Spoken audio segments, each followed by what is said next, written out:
going on, family? Welcome to another episode of Nonfiction with Jonathan Soul. I wanted to talk about some technologies that kind of relate to some of the fantasy tech that we see in like nonfiction or some of our favorite TV shows. I want to take a different approach.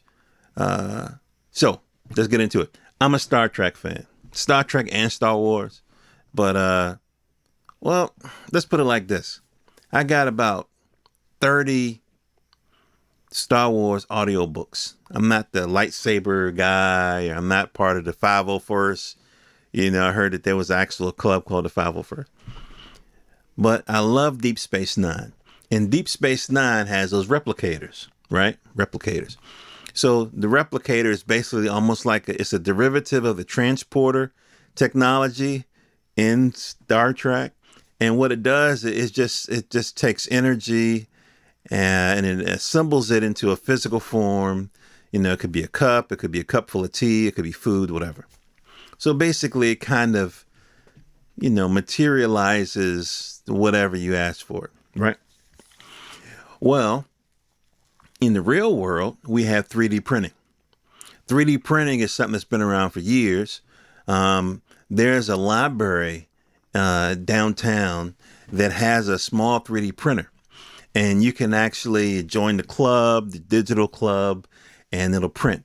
Well, and usually it's like an iPhone case or a little toy or something along those lines. Nowadays, they are able to use different materials like stem cells to print. And so what's the point? So instead of you going up to the replicator in Quarks in Deep Space Nine, in order of food or whatever it is, what is it, Ratticino? That was a corny name, whatever. Now they're looking at printing meat. So I'm looking at abc.net.au, and it says printing meat from stem cells could be the future of food, but consumers will need convincing. And this came out May 17th, 2021. We go into the article. Scientists are cultivating proteins from stem cells from livestock and poultry in labs in a bid to create more sustainable meat. But will anybody eat it? So it goes through the key points. Let's see. Scientists, lab-grown food could be critical to sustainability. So basically what they're saying is the way the human population is growing, it won't be enough animals in order to support the consumption of meat, so they want to grow it in the lab. Does that sound right to y'all? Does that sound right? Because them growing it in the lab, they're gonna, I don't know. I don't know how it all works, but it just don't sound right to me. I'm not saying it's easier to grow a cow than it is to grow meat in the lab. But we know that the effects of eating cow meat, like, don't you need decades-long studies in order to know the effects of lab-grown meat?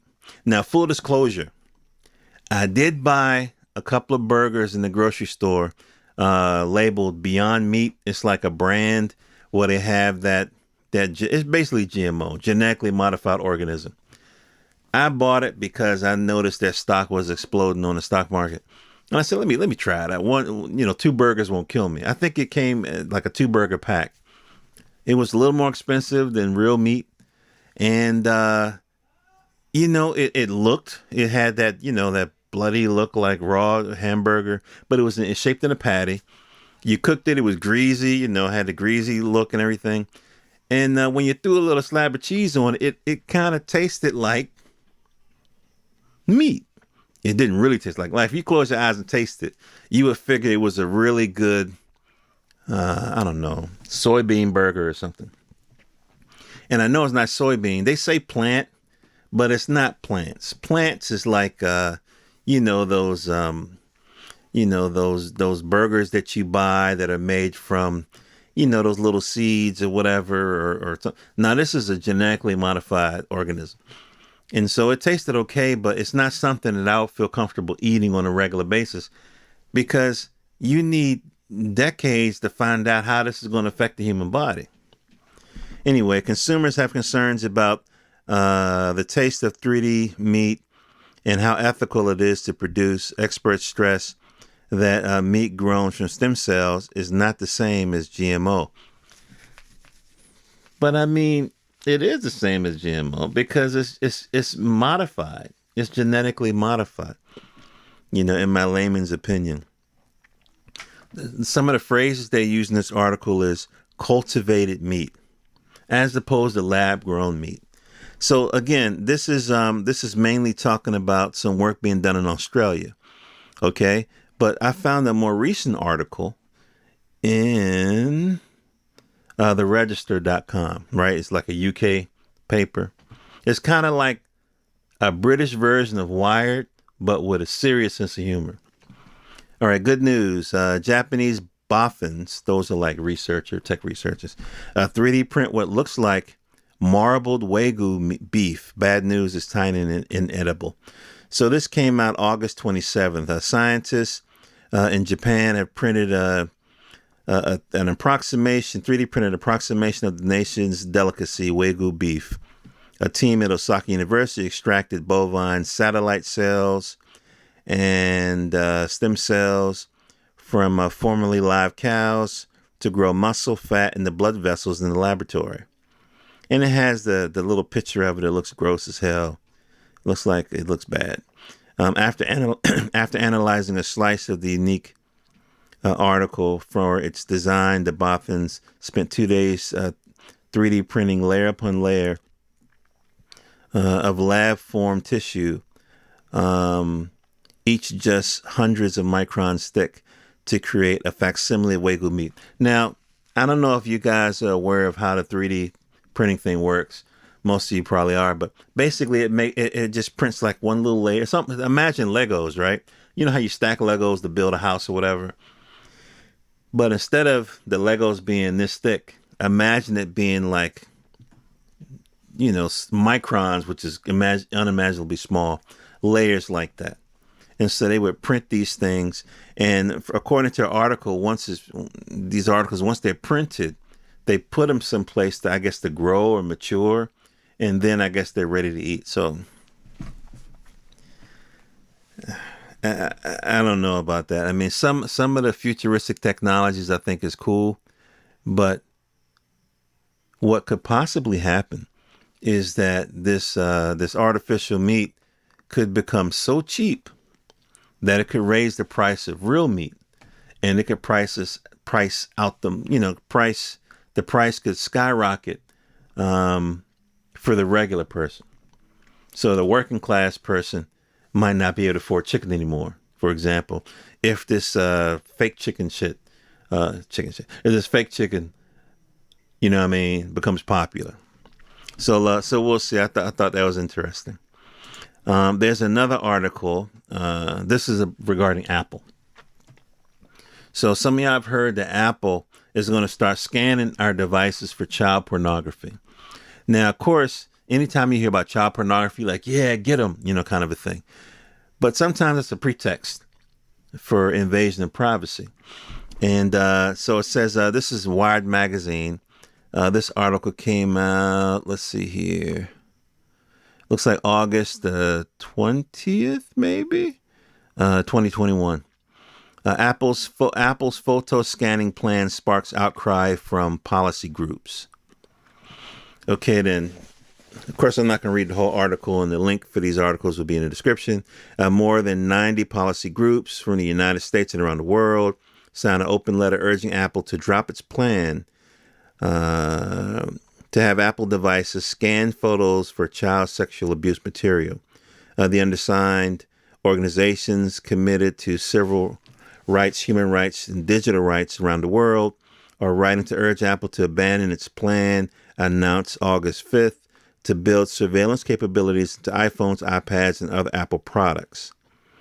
Okay, the letter was sent to, let's see. Though these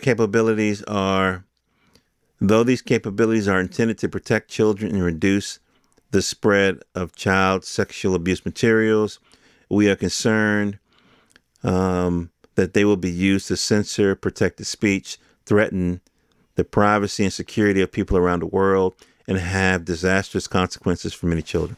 So this is the letter that was sent to Tim Cook. Let's see. The Center for Democracy and Technology announced the letter. We can expect governments will take advantage of the surveillance capability of Apple. This building into its iPhones, iPads, and computers. They will demand Apple scan for and block images of human rights abuses, political protests. So think about it, right? Let's say that they're wrong. If they're wrong, then it's a paranoia or whatever, and Apple will just scan. But that means Apple got to scan. Apple has to scan all of our images, and then the software has to decide which images are bad. Which images are. Now, if the people are right, Apple scans all the images. It just it catalogs them. It figures out what images are what. So it has a deeper record of the images that we take. And then that information gets sent to a government, or that information gets sent to a third party. So our data, metadata for the most part, is a product that's being bought and sold anyway. So I guess I can see where these folk are coming from. And of course there could be, false positives, I guess. If you take a picture of your baby, and let's say maybe you just got him out the tub or something, would that image be flagged? There's an article that I saw. Do y'all remember that Nirvana cover where the baby was swimming and it's like $1 bill on a hook or something? So I heard that here, let me see. I'm just trying to give you an example of Nirvana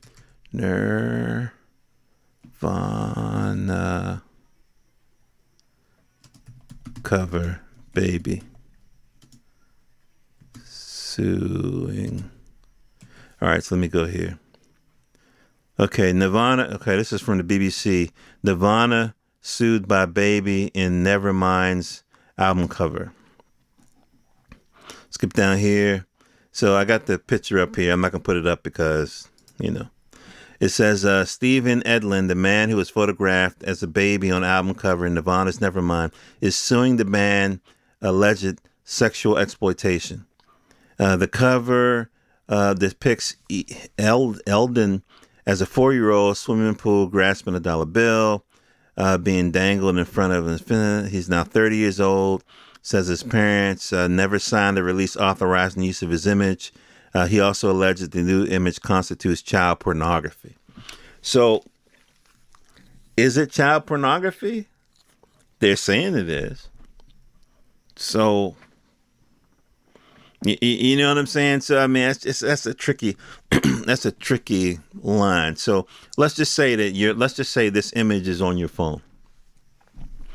Maybe you got the albums. I don't know.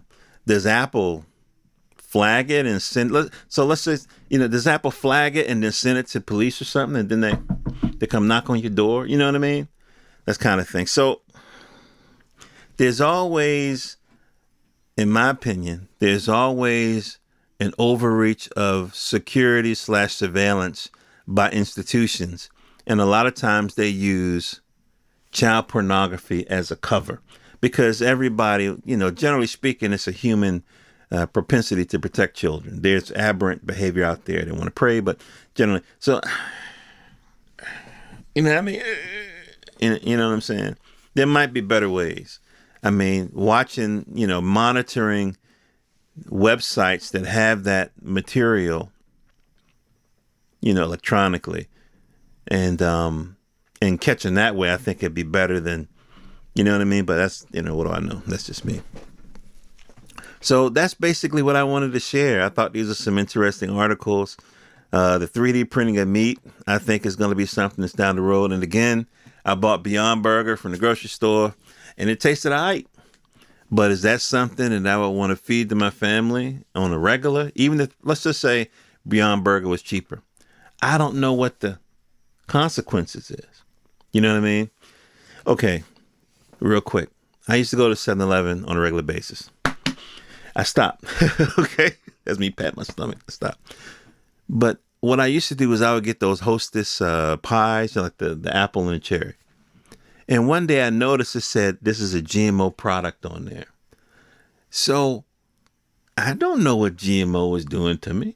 You know what I mean? I stopped eating them, of course, but yeah, I don't know. So, but I think sometimes the pressure of these companies to lobby the FDA to let shit slide is tremendous. You know what I mean? And so a lot of times I think those lobby efforts become more important functionally than the concern for the public health. And so, they get through. So, I mean, eventually this this 3D meat thing might be all right, but I don't want to be the guy. I don't want to be the guy to test it. And with this Apple, I got an Android phone right now. I don't know what Google is doing on my thing. But when we using these devices, it's almost as if we don't own them in some ways. You know what I mean? I remember one time I bought a book from Apple, the Apple Store. It was a book, and then there was like some copyright thing or something. And then they took the book away. They took it out of the store. They took it off my phone. But they didn't get my money back. Granted, it might have been a couple of dollars, but that's not the point. I bought something. I was supposed to own it. And they took it away. You know what I mean? So sometimes it feels like we don't own these devices, like we're leasing them or renting them or something. I don't know. This is Jonathan Soul. I just wanted to hip you guys to some news stuff that I've been following. It was a lot of stuff that I was going to talk about, like bullets that can zoom around and all kind of stuff. And ships that I don't like to deal with the stuff with the killing and the negative. But I will say this. God bless the people in New Orleans, because as I record this, which is 10:37 p.m. on a Sunday night, August the 29th, the news says they're without power. So send your positive vibrations, and the religious folks pray that they get through this. And as the storm comes up, the coast or whatever, comes up, the middle, hope that everybody's prepared. All right, love you guys. John the Soul, johnathansoul.com. I do comic book reviews. I interview folks, and I do a little politics.